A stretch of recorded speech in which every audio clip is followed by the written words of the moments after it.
welcome to Ignite Success, where we talk about people, places, and projects that fire us up. I'm your host, Suzie Becker. I'm here with Hali Hagist from Alive Credit Union. Thank you for having me. Thank you for coming back, Hali.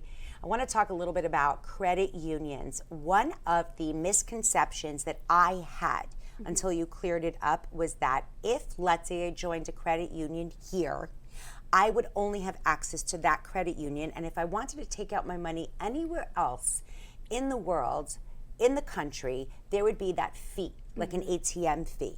But you said that's not the case. No, so a lot of people have this misconception and they think, I don't want to open up an account at this small financial institution that I'm not going to see when you go home to New York or if you go out to California. But that's untrue with credit unions. We are co-ops, so we have shared branching. And what that means is you could go into a credit union in New York City proper, or you could go into a credit union in LA and you could walk in and you say, I want to access my funds in my Life Credit Union account. They're going to ask you a few extra security questions, but then you have access to this nationwide network, even though you're supporting a small local institution that you know is giving back to your local community that you care about. So even when I'm traveling, I'm still supporting my needs, my values back at home where I live. Yeah, your hometown. And the same thing happens reciprocally for people who are traveling from other states to visit the fourth fastest growing city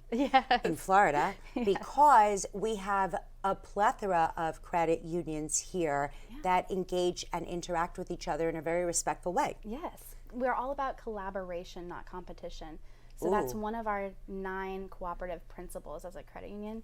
I cannot list them all out, so don't ask me. I'm not going to ask you, but can you do the 7 dwarfs? No. Right? We'll talk about it later. So I want to talk a little bit about how someone starts getting their financial education. In some cases, we're saying that they're incorporating it into some schools, right? In some capacity. So Governor DeSantis did pass that into being that we were going to start doing financial education in schools. However, where the gap is right now with that is there is not one set curriculum that's going to be taught at all schools. So maybe your charter school has a really full-fledged program because you have a teacher that's passionate about this and knows what they've done their research. Right. You know? But then maybe you have a public school teacher that they already have so much on their plate that this is just one more thing that was thrown at them. They didn't want to teach this class, and now they have to create this full curriculum. It's kind of unfair, first of all. Okay. And then second of all, we don't know what education, so it's still not a level playing field, basically. Gotcha. So yes and no. It's still kind of work in progress. It's Yeah. still a work in progress. So let's work with the opportunities that we have presenting to us now. Let's say somebody is in their early 20s. And in a lot of cases, when you're first thinking about becoming financially independent, right, in your 20s, right, you get to college and freedom and independence. And so the idea that first there's all those long tables on the campus that offer you a free t-shirt for a credit card. And so you don't necessarily know what debt means. And maybe the idea of debt, bad debt, is something that comes to mind, so you don't know about good debt and what that means. But for a lot of people, the first time they think I need an actual account that I'm going to participate in is when they get that first paycheck and the employer says you need to sign up for direct deposit, and they go, okay. So what happens then? Okay, so you go into a credit union, you can open up your account for your direct deposit. Hopefully you already have a brick and mortar bank. What we're seeing a lot now is you have Cash App, you have Venmo, you have all these things, and so you feel like you don't need to have a brick and mortar bank, but you can't get the same benefits as having a credit union you can walk into, or a person I can ask questions to, someone I can call and say, hey, Hali, you gave me your card, and I am now considering what the next steps in our financial plan are. We're in an apartment, we want to buy a house. We have 2 kids, we want to start a 529 plan to save for college. Which is so important. Open enrollment right now. Open enrollment right now. And then the other thing that you talk about and teach about is the importance of saving for retirement. The younger, the better. Yes. So we think about, I hear it a lot, and it breaks my heart every time I hear it, but I don't need, like, why am I going to open the 401k? I can't afford that right now. I'm in, like, a lot of my friends were in our 20s. I'm in my 20s. So you think, I'll do that later. You know, when I'm in my 30s, when I'm in my 40s, when I'm in my 50s, eventually you get to a point and you didn't ever start. And so what can you do? Or you think, I hear this a lot, I'm not going to stay here forever.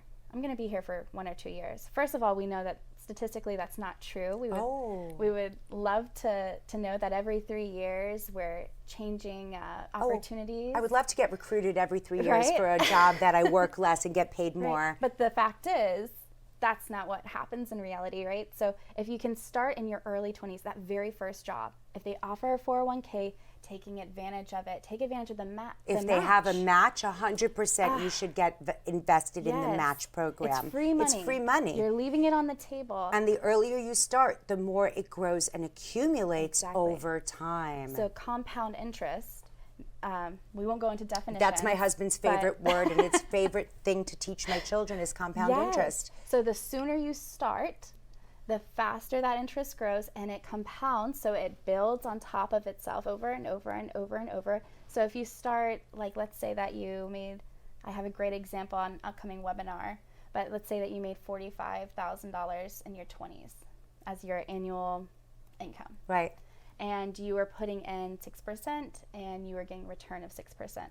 Now that 6%, maybe you only put in 3, but they matched 3, Right. and you're getting a return of 6. That means that when you retired at 67, because if you're born after 1960, it's 67, you would at 67 have about $650,000.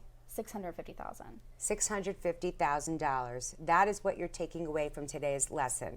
That if you are not participating in this, then you should be. And if you want to find out more about what Hali is teaching, she has an upcoming webinar in May. Yes. And so you can second Wednesday of every Okay. month, 1 p.m. It's a webinar and it's free. So this, you don't have to be a Free. member with Alive.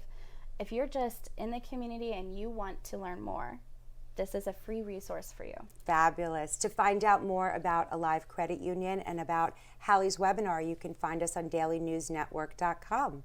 I'm your host, Suzie Becker. Stay inspired and inspiring.